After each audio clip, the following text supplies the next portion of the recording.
Dear reader, at the corner of Winter and Broad there is an abandoned house. Go into that house. The front door is closed but unlocked. Nobody lives inside. Not even homeless people would dare stay in a place like that for more than a night. When you go in, you will hear the whispers. Don't listen to what they say, because they will have more than just a way with words. They say things that your heart dreads. Things like, I can see you. I can hear your thoughts in my mind. I'm going to use your secrets to ruin your life. The longer you stay here, the more I know. It may not seem compelling now. I mean, why listen to some cocky little disembodied voices, right? You're not afraid. No, ignore the voices. There will be a lamp on inside. It's always on, so you shouldn't worry about being able to see. The room inside is left precisely as it was. The table is still set for a meal. There are still 6 sets of silverware, 6 dishes and 6 crisply folded napkins situated at regular intervals about the table. The chair at the head of the table remains askew as though someone had just stood up from it and left the room in a hurry. There are still old envelopes sitting in the fireplace waiting to be lit, addressed to the man of the house. There are still 2 tall candles plugged into their sticks, hardly used, with droplets of wax paralysed along their sides, their wicks blackened but still long. There is still a child's toy truck lying on its side on the elegant oriental rug, and a copy of Little Woman is splayed on the seat cushion of the armchair, folded back at the spine. Someone's reading glasses sit upside down on top of a newspaper from August 1923, and 2 broad yellow needles are tangled in the sleeve of a sweater. It's as though the people who lived here are merely absent and could be back any minute. You might not think so if you were to enter the kitchen, which I would not advise. Still, you're not afraid, right? Disregard the voices, disregard the state of this, what was once someone's home. Don't go into the kitchen, no, take to the stairs. Be careful, for the owner of the toy truck on the first floor may have left 1 or 2 of his building blocks, one with a crimson letter A, the other with a viridian letter G, sitting on one of the steps. Ascend to the top of the stairs, where you'll pass the window as you round the banister and face the hallway. Do not open the burgundy velvet curtain, even if you notice the tip of the shoes sticking out at the bottom. No, you ought to completely disregard them. Not that you're scared. There's really not much of a view anyway. The voices will continue to whisper to you with their outlandish threats, but you ought to simply proceed down the hallway. You might look through the first door on your right, if you so desired. It will be ajar. The room is just a small one with an unmanned twin bed, a couple of bookcases and a small desk with a typewriter on it. The beginning of a thesis on the Great War may still be sitting in the shaft. A small alarm clock, if twisted twice, will be set to 7:30 AM, sits on the bedside table, and all of the clothes in the closet are meticulously hung side by side like uniformed soldiers. There really isn't much to see. Still, it's better than if you were to open the door on your left, the one with the broad wooden letters nailed to the door reading Sam. Nor would I suggest that as you take a step or 2 down the hallway that you open the door on your right with its own wooden letters. These delicate and italicised reading Beth. The door across from Beth's room is the bathroom, which you might use if you absolutely can't repress your bladder any longer and you don't mind doing your business as voices whisper absurdities into your ears. Just don't pull aside the shower curtain to peer into the claw-footed tub. Not that you're afraid. It's best if you just continue forward. You could glance into the last door on the left, but all you find there is a king-size 4-poster bed and a vintage vanity mirror with some pearls strewn across the floor. Just don't look in the closet, not that you're afraid. And neither are you afraid of opening the last door on your right. It's just better if you didn't. You wouldn't want to see what was sitting in the rocking chair on the far side of the room between an ironing board and another 4-poster. It's best that you don't look, and still the voices will whisper to you such peculiar things. But since I know you aren't afraid, I know you will continue on to the door at the very end of the hallway, the black one. Open this door and the whispering voices will be hushed. Through the door you shall be greeted by a wall of shadow. The voices have been silenced to make way for the deep chuckling you will hear from within this room. However, I promise you that this is just to deter you, but I know you will not be disheartened because you're not afraid. You will courageously step forth into the darkness without hesitation.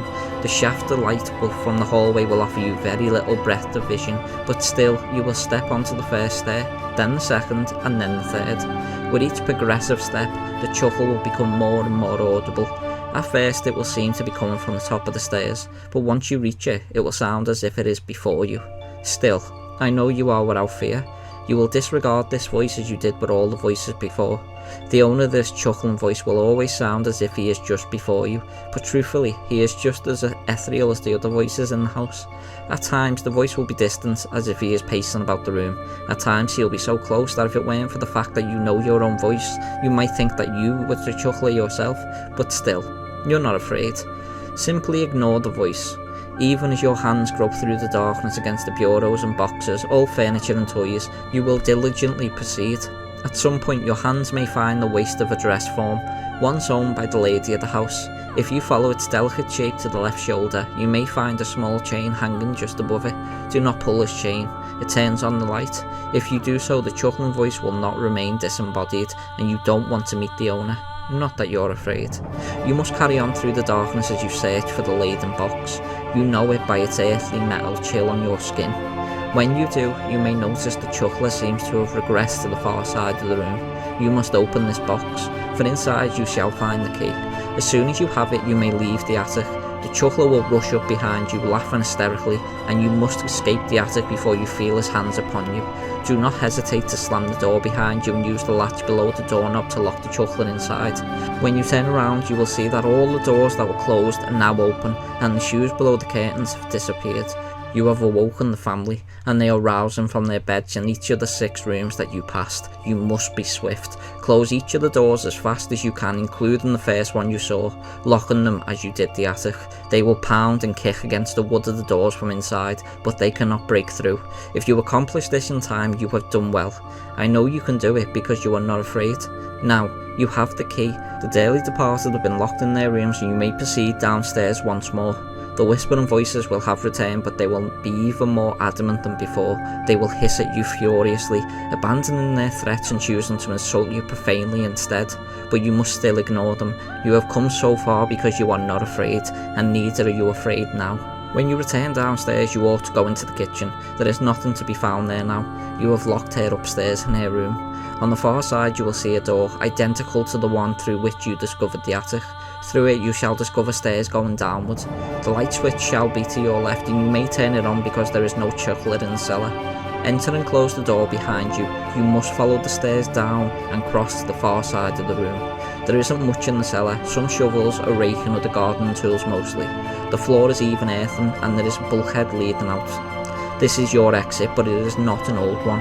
The door will not easily be opened. You will hear the banging continue from upstairs. Still, you're not afraid. At the far end of the basement, opposite to the entrance, there is apparently blank wall, but you will find a loose brick at eye level for someone who is about 5'9". Take it out and you should be able to pull more out afterwards. When you've pulled enough of them away, you will find the hatch. The hatch may be open with the key. However, by the time you have found the hatch, I imagine the family will have found their way out of their rooms, but still, you're not afraid. The sound of footsteps may sound through the house as the family comes in search of you. There are limited places you could be, so you better move fast. Open the hatch with the key and inside you will find the safe. The combination is the date of the newspaper that was in the living room upstairs. You must turn the dial even as it becomes apparent that the family has discovered where you are. They'll bang on the door to the basement and it will only hold for so long. Still, I know you will not be afraid. Once you've opened the safe, you'll find the briefcase. Don't bother to open the briefcase there, for the family will be on the brink of finding you. Even now they may have broken through the door. Grab the briefcase and run to the bulkhead. Shift the locking bar to the side. Use your strength because it is likely rusted in place. Push with all of your might to get the bulkhead doors open and run out into the night. The family will likely be on your heels, but if you run with all your strength, they will not catch you. Run out through the surrounding buildings and lose them. Find some place to hide. Whatever you do, escape them and don't lose the briefcase. Even as Beth comes forth, the wound on her chest spilling blood out through her rosy dress, you will not be afraid. Aren't you glad you didn't open Beth's door? Even as Sam waddles forward, his collapsed ribcage forcing stomach fluid to spill out of his mouth, you will not be afraid. Aren't you glad you passed by his door as well? Even as Mother rushes after you, the dent in her skull from the meat cleaver pulsing, you will not be afraid. Aren't you glad you didn't enter the kitchen? Even as Grandpa rushes after you, the glass sticking out from his torso forming a scarlet line around his waist, you will not be afraid. Aren't you glad you didn't part the curtain? Even as Uncle Jonathan comes after you, drenched in water with the slit in his throat swollen from age, you will not be afraid. Aren't you glad you didn't look in the bathtub? Even as Papa comes after you, the bruises from the pails in the burns from his necktie at the indent in his neck, making his skin appear scaly even in the dim light. You will not be afraid. Aren't you glad you left the closet door shut? Even as Grandma comes after you, her limbs disjointed and her stomach emaciated from where she was left to starve to death, you will not be afraid. Aren't you glad you didn't go into the last bedroom? And even as the last man who tried to attempt what you surely will succeed in accomplishing rushes after you, his eyes sunken and his hair white, his ribs visible even through his tattered rags, still laughing as if he has heard the best joke in the world. Only God knows if he died of fear or madness. You shall still not be afraid. This I know. You shall run until they are far behind you, and then hide and wait for another hour. Once you're sure that they are gone, you shall find your way home.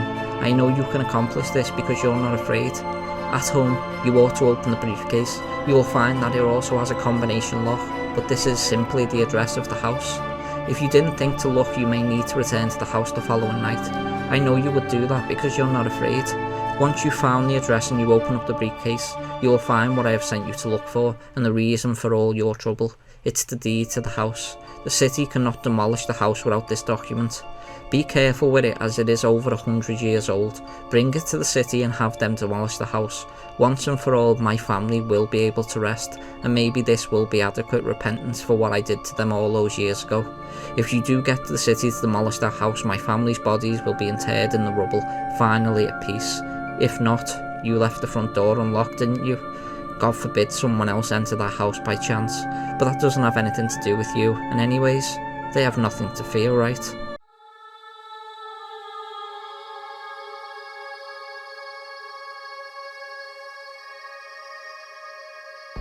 Thank you for watching today's video. If you like what you hear, please like, subscribe and comment.